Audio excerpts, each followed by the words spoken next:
and that there was not writing to satisfy the statute of frauds. Statute of Frauds is sneaking up on you. Yes. Yes, that means you, in your analysis, you should always bring it up.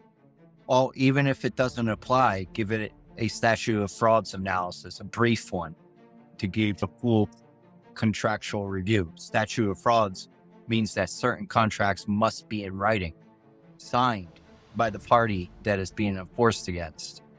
The acronym to remember the types of contracts that fall under the statute of frauds is MYLEGS. Mm-hmm. MYLEGS, MYLEGS. You have to give it this thorough analysis on the bar exam, and you give it the MYLEGS.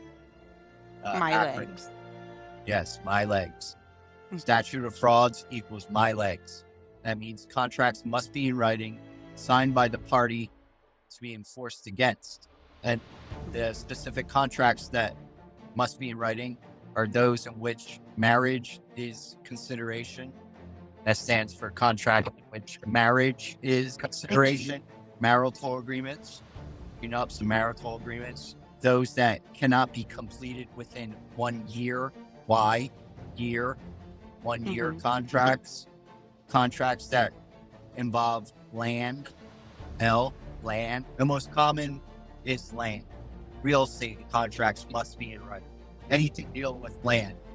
Land sale transactions, leases, subleases, encroachments, they all must be in writing because land is unique. D is contracts that are considered to be executorships.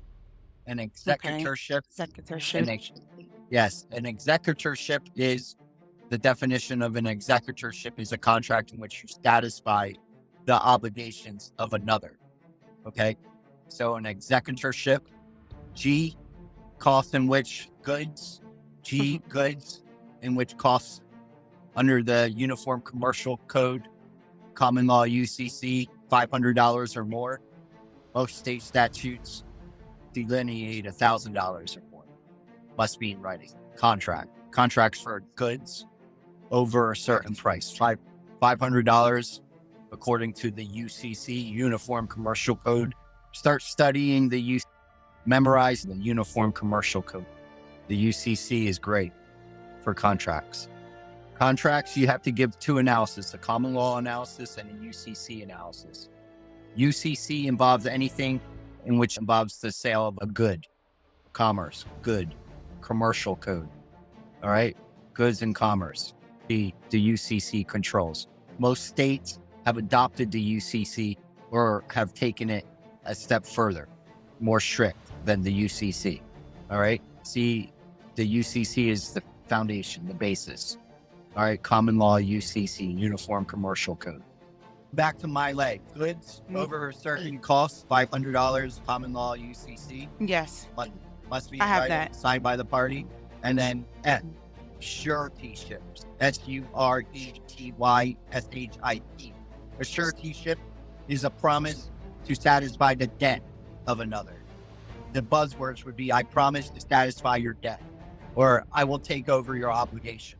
And then you can argue it must be in writing based on the statute of frauds. It falls under the category of a suretyship or an executorship. Either way, it must be in writing, signed by the party. And there's also issues of what is a signed writing, a memorialization. Signed writing is just something that's a memorialization. There's cases that an email confirmation with the signature, electronic signature is sufficient. It's about the intent, it's about the intent behind it. But there must be a memorialization in writing, a writing sign, a signed receipt. We get creative about arguing what satisfies a signed writing.